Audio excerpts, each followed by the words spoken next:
한국과 관련해서 원화 자산에는 조금 투자를 지금 덜 하고 있어요, 사실. 네. 네, 이게 원화 자산 관련해서는 저희 부동산만 하고 있습니다, 사실. 그냥 집 한 채 하고 있고 투자라고 보기도 어렵죠. 제가 말씀드리는 거는 예를 들면 완전히 그냥 망해서 이런 얘기를 드리는 게 아니라 장기적으로 봤을 때 그 구조나 이런 거를 봤을 때 좀 어려운 부분들이 있는 건 분명하잖아요. 그러면 여기에 따라가 대비를 해야 되는 거고 여기에 따라 대비를 하려면 당연히 뭐겠어요. 금이나 뭐 은이나 이제 세계에서 계속해서 이제 투자되고 세계에서 이제 여러 가지 활용되는 자산들을 이제 축적을 해야 된다는 뜻이 되는 거죠.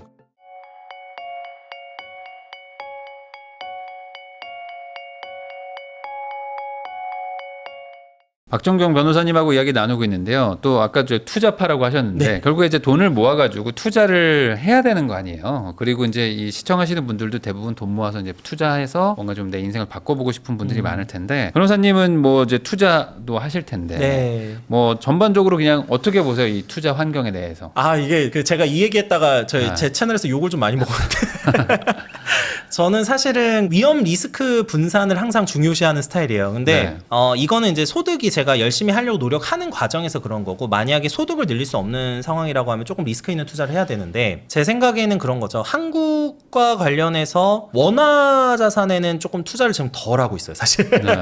네, 이게 원화 자산 관련해서는 저희 부동산만 하고 있습니다, 사실. 저는 이제 그냥 집 한 채, 집 한 채 하고 있고, 투자라고 보기도 어렵죠, 그거는. 그리고 이제 조금 최근에는 그냥 약간 이제 가상화폐나 뭐 이제 미국 주식 이런 걸 좀 하고 있는데, 제 생각은 그거예요. 장기적으로 성장할 수 있고 장기적으로 나아갈 수 있는 방법을 할 때, 이제 만약에 내가 소득이 높으면은 조금 위험 리스크 분산 쪽으로 가시는 게 좋다고 생각을 하고요. 만약에 그렇지 않다라고 하면 리스크를 좀 부담을 해야 되는데, 이 상황에서 할 수 있는 거를 최대한으로 하는데, 문제는 전반적인 그 흐름은 보고 계셔야 된다는 거예요. 네, 제가 이걸 꼭 말씀드리고 싶은데, 제가 이제 사실 제 채널에서 한국이 좀 위험하다 뭐 이런 얘기를 드릴 때가 있어요. 근데 뭐 당장 망한다 이런 뜻이 아니에요. 제가 말씀드리는 거는 무슨 당장 무슨 뭐 진짜 뭐 예를 들면 완전히 그냥 망해서 이런 얘기를 드리는 게 아니라, 장기적으로 봤을 때 그 구조나 이런 거를 봤을 때 좀 어려운 부분들이 있는 건 분명하잖아요. 그러면 여기에 따라가 대비를 해야 되는 거고, 여기에 따라 대비를 하려면 당연히 뭐겠어요. 금이나 뭐 은이나 이제 세계에서 계속해서 이제 투자되고 세계에서 이제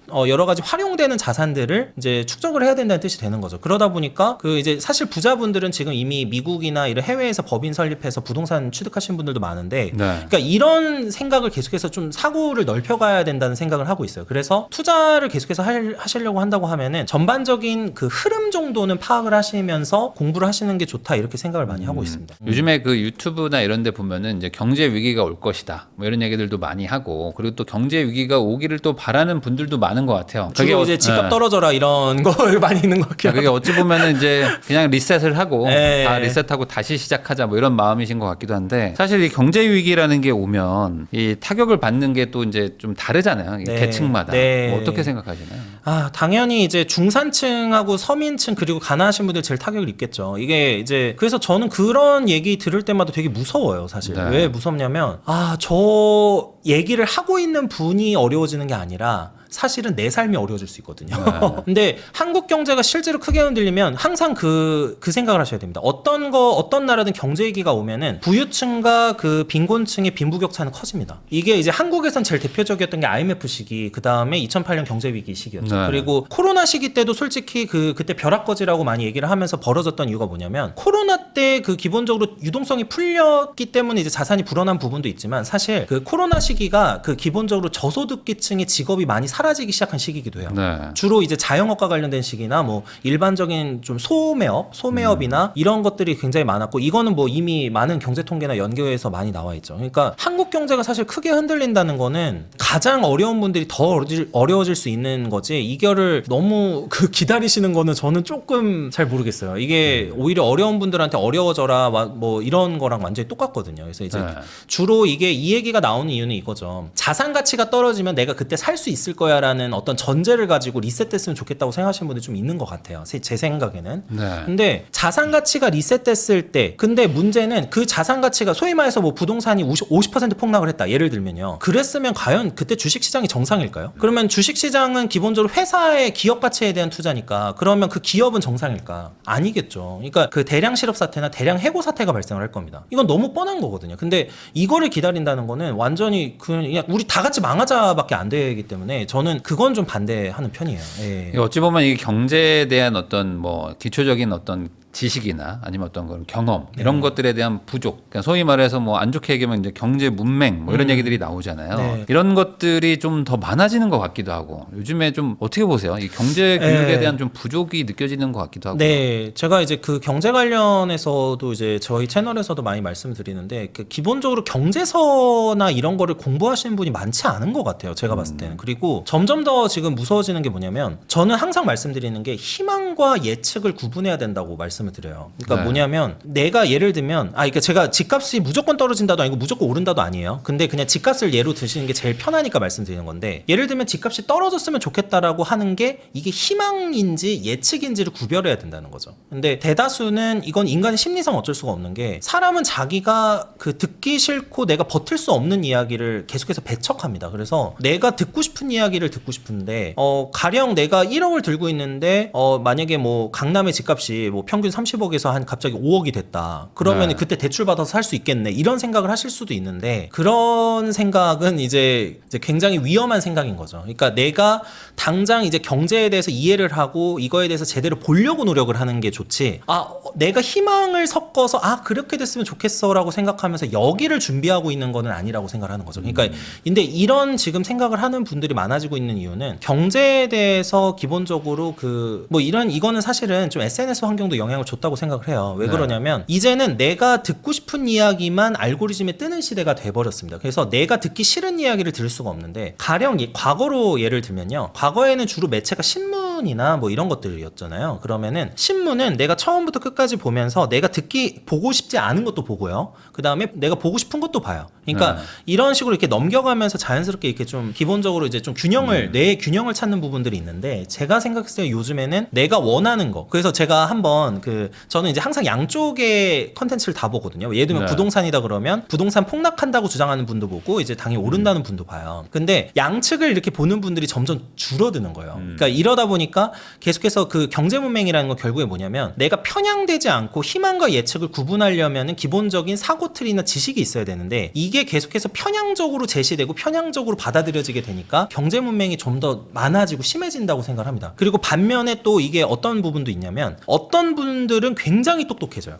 네. 지금 그러니까 이게 예를 들어서 과거에는 접할 수 없는 정보를 내가 찾아보려고만 하면은 굉장히 양질의 정보를 지금 접할 수 있는 시대가 됐거든요. 그러다 보니까 어떤 분들은 지적으로 극단적으로 앞서 나가게 돼 있고 어떤 분들은 완전히 뒤처지거나 내가 좋아하는 정보만 보게 되는 상황들이 되니까 경제 문맹이 굉장히 이렇게 수로만 놓고 보면 좀 많아지는 것 같습니다. 그리고 이 지식이나 지혜와 관련한 양극화도 굉장히 좀 심해지고 있다 이렇게 또 생각을 하고 있습니다. 요즘에 확실히 그 알고리즘이 점점 더 강력해지다 보니까 이제 그 첫 영상 뭐 첫 거를 뭘 봤느냐에 따라서 이게 막 다 달라져요. 그리고 이제 이게 다 광고랑 엮이다 보니까 내가 좋아하는 게 아닌 컨텐츠는 보기 싫잖아요. 맞죠. 그러니까 광고가 안 붙고. 그러니까 당연히 좋아하는 것밖에 안 보여주니 네. 점점 더 편향이 심해지고 네. 그게 뭐 정치, 경제, 뭐 사회 할 것 없이 다 그렇게 일어나는데 이걸 막을 방법은 없지 않을까요? 이게 그러니까 기술적으로는 우리가 막을 방법은 없을 것 같고요. 뭐 법령이 제정돼서 그러지 않는 이상은 막을 방법은 없을 것 같고. 그러니까 결국에 제가 그냥 말씀드리는 거는 저도 사실 유튜브 채널을 운영하는 사람이지만 최근에 이제 관련 내연구에서 보면은 기본적으로 그 쇼츠나 영상 컨텐츠를 너무 의존하면 안 된다가 사실은 지금 제일 주요입니다. 그래서 그거를 해야지 이제 책을 읽을 수 있고 기본적으로 사고의 균형을 좀 이룰 수 있는 게 아닌가. 그리고 보통 이제 책을 읽거나 이러면 이제 전두엽이 기능이 활성화된다고 많이 얘기를 하는데 이게 이제 어떤 거랑 연관이 돼 있냐면 충동절제랑 많이 연관이 돼 있다고 알려져 있어요. 물론 이건 제가 뭐 전문가까지는 아니지만 그래서 충동절제라는 거는 결국에는 내가 현명한 판단을 하는데 도움이 된다는 뜻입니다. 이게 무슨 뜻이냐면 충동이나 욕망절제가 안 된다는 거는 내가 눈이 내 욕망에 가려진다는 뜻입니다. 그래서 객관적인 판단이 어려워진다는 뜻인데 저는 그래서 의도적으로 조금 어떨 때는 영상 그러니까 소위 말하는 디지털 디톡스라고 보통 표현하죠. 그 디지털 디톡스나 이런 것도 좀 의도적으로 할 필요가 있다고 생각을 하고요. 그리고 이거에 굉장히 좋은 게 저는 이제 활자로 된 신문하고 책을 좀 읽으시는 것도 좀 추천을 많이 드리고 있어요. 저는 진짜 농담이 아니고 종이 신문을 다시 이제 볼 때가 됐다. 왜냐면 이제 뉴스도 이제 다 알고리즘에 맞춰서 뜨기 때문에 이제는 내가 그 관심 있지 않는 그 분야는 아예 몰라요. 네, 사람들이. 네. 정말 신기할 정도로 모르더라고요. 네, 네. 그리고 이제 예전처럼 TV를 보는 시절도 아니다 보니까 그냥 내가 관심 없으면 그냥 이 세상은 그냥 나만 딱 이렇게 있는 아주 작은 세상으로 바뀌게 되니까 뭔가 좀 정제되지 않은 어떤 정보들을 받을 필요가 있다. 맞습니다. 신문도 좋고 독서도 좋은 것 같아요. 네. 두 개 다. 그 과거로 치면은 이런 것도 있거든요. 과거에는 그 저희 아버지 세대죠. 이제 9시 뉴스를 다 봤던 시대들. 그렇죠. 예, 그러니까 그때 그 저는 아직도 저도 기억나는 게 9시 첫 그 뉴스 보도부터 끝까지 다 봐요. 스포츠까지. 웬만하면 다 봤죠. 네, 웬만하면 다 봤던 시대니까 그때는 그래도 내가 이제 보고 싶지 않은 것도 다 보고 이제 이랬던 시대라고 할 수 있는데 지금은 워낙에 내가 그냥 몇 번 본 거 이것만 이제 계속해서 나오다 보니까 네. 그런 부분에 대해서 한번 생각을 해볼 필요는 있다.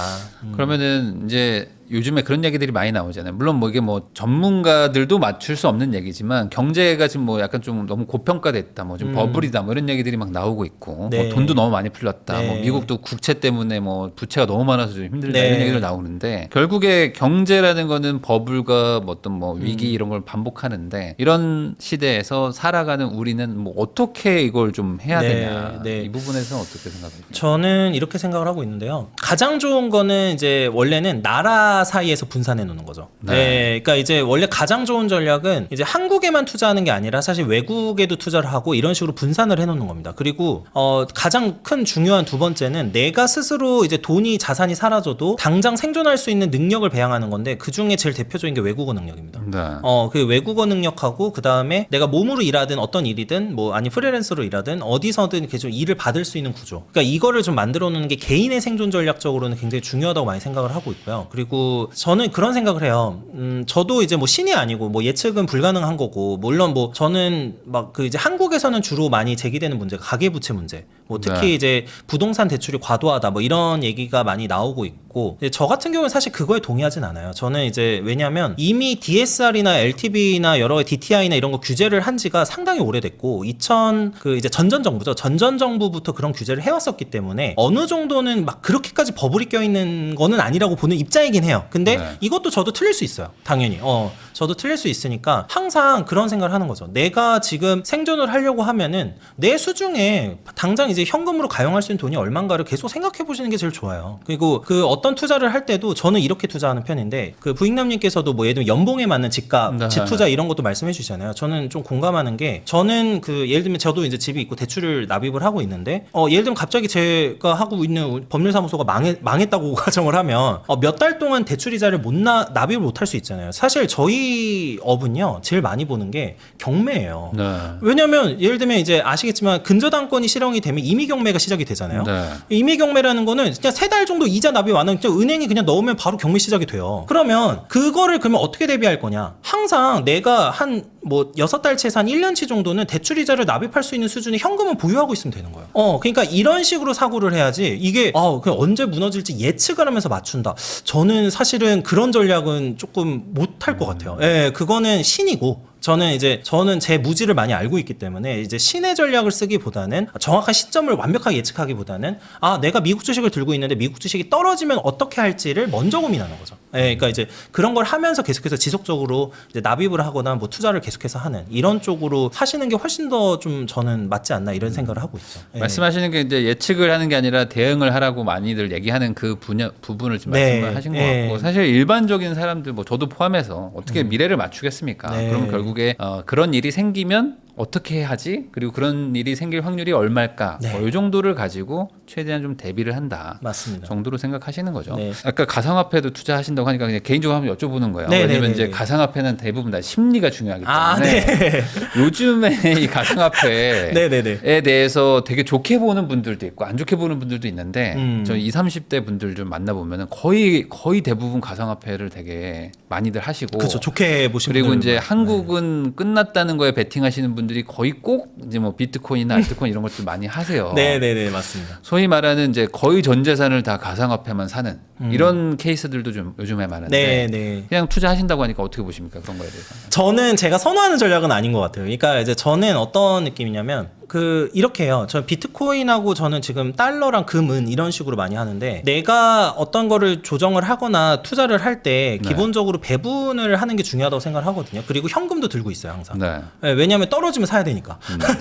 근데 제가 이제 사실 많이 보는 게 그런 거죠. 비트코인은 무조건 오를 거야. 물론 오를 수도 있어요. 당연히 오를 수도 있고 그 판단에 대해서는 존중하는데 제가 항상 얘기하는 게 뭐냐면 인간의 무지를 기억할수록 현명해질 가능성이 높아요. 네. 이제 이거는 저도 찰리 먼거나 이런 워렌 버핏 같은 이제 대투자가 같은 분들도 항상 그런 얘기를 많이 하시잖아요. 내가 모르는 걸 인정해라. 내가 모르는 걸 인정을 하면은 그리고 물론 이제 한쪽으로 몰빵 투자를 해서 성공하시는 분들도 분명히 많이 있어요. 그것도 저도 되게 존경해요. 되게 대단하신 분들이니까. 근데 이제 저는 솔직히 범인이라고 생각해요. 범부죠. 이제 일반적인 사람이니까. 일반적인 사람의 경우에는 내가 제대로 성실하게 차곡차곡 모아가는 개념으로 자산을 계속해서 축적해 나간다고 하면은 뭐 극단적인 위기에는 경험하지 않을 거라고 생각을 합니다. 그리고 한쪽으로 자산을 완전히 몰빵, 뭐 자산화폐나 이런 쪽으로 몰빵하는 것보다는 그래도 어느 정도 조금 분산해 놓는 것도 나쁘진 않다고 생각을 해요. 근데 이러면 이렇게 되겠죠. 어떤 분이 예를 들면 1억을 뭐 가상화폐를 투자했는데 그게 10억이 됐다. 그런데 이제 이거를 반반으로 투자해가지고 나는 5억밖에 못 벌었다. 그러면은 5억 정도 손해를 본 거라고 생각을 하시는 분들도 있겠지만 저는 그래도 4억을 벌었다 이렇게 해석을 해요. 네. 그러니까 항상 투자를 남과 비교하는 식으로 하지 말고 내가 어느 정도를 벌었으면 만족하고 이렇게 빠져나오는 게 되게 저는 중요하다고 생각을 합니다. 그래서 너무 한쪽에 투자는 안 하는 스타일이에요. 결국에 이 모든 얘기들이 어찌 보면은 비교심이 제일 문제인 것 같아요. 네. 비교를 하는 순간 소비도 커지고 뭐 투자도 막 꼬이고 네. 돈 벌었는데 오히려 속상하다고 하시고 네. 뭐 그런 경우들이 많죠. 네. 비교가 반대로 남들보다 좀 덜 잃으면 또 기분 좋아하시고 뭐 이런 것도 있거든요. 그것도 문제잖아요. 그것도 문제라고 생각하는데. 그것도 문제니까. 네. 결국에 이 비교심을 버린다. 이거 어찌 보면은 변호사님이 어떤 살아오신 인생에서도 비교라는 일들이 많았을 텐데 네. 어떻게 컨트롤하셨어요? 제일 많이 비교됐던 건 대학 들어갔을 때였어요. 네. 좀 말씀드리면 이제 대학에 들어갔는데 잘 사는 애들이 이렇게 많은 줄 처음 알았어요. 저도 그때 처음 알았어요. 그쵸. 저도 그랬어요. 그래서 나 고등학교 때까지 나 비슷했던 것 같은데 라고 생각하면서 대학 갔는데 이제 정말 잘 사는 친구들이 많더라고요. 소위 말하는 진짜 재벌 3세도 보고 근데 이제 그런 친구들 보면서 근데 그때 어떻게 생각을 많이 했냐면은 사실 저번에 영상에서 제가 말씀드린 게 오기 한번 말씀드렸거든요. 오기. 네. 근데 이 오기가 건전한 오기를 말씀드리고 싶어요. 이게 저 사람하고 비교하면서 절망하는 게 아니라 와 나도 한번 저렇게 돼보고 싶다.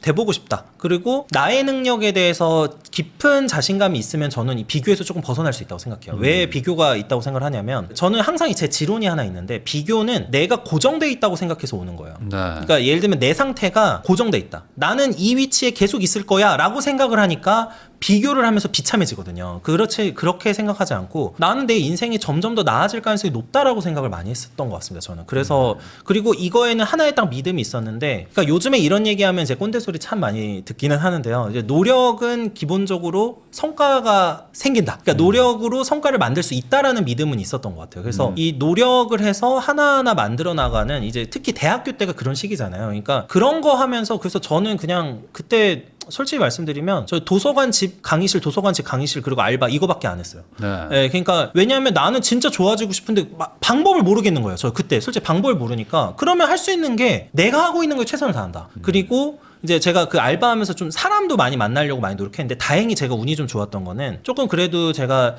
대학이 좀 선배님들 중에 굉장히 많은 경험을 하신 분도 있고 돈이 많으신 분들도 많으니까 최대한으로 그런 분들 만나 뵙고 얘기하고 교수님 찾아가서 많이 질문도 구하고 상담도 하고 이렇게 하면은 내가 점점 더 나아지고 있다는 기분이 들면서 좀 비교하는 의식이 많이 줄어드는 거 아닌가 요렇게 좀 생각을 하고 있고요. 그래서 저는 인생의 삶의 과정을 하나의 물의 흐름으로 많이 비유를 하는 이유가 그냥 물은 계속 흘러가잖아요. 근데 네. 내가 여기에 물이 고여서 멈춰 있는 게 아니라 계속 흘러가는 거니까 내가 지금 조금 상황이 안 좋고 어렵다고 하더라도 조금씩 그냥 열심히 살고 또 제대로 내가 하고 있는 일 제대로 집중하고 내가 부동산 투자 집중했으면 뭐 임장 다니고 열심히 투자 공부하고 주식 공부하고 싶으면 주식 열심히 공부하고 뭐 회사 공장 찾아가서 물어보기도 하고 그러니까 이렇게 한다고 하면은 저는 적어도 뭐 그걸로 돈을 당장 못 벌 수는 있겠지만 그게 계속해서 삶의 경험이 돼서 자양분이 돼서 나중에는 훨씬 더 잘 될 거라고 생각을 많이 하고 있습니다. 저 그리고 방금 변호사님 얘기가 많이 공감이 되는 게 내가 발전하고 있다는 생각이 들 때는 비교심이 잘 안 들거든요. 네. 근데 내가 정체되어 있다는 생각이 들 때쯤 어김없이 비교심이 막 올라와요. 네.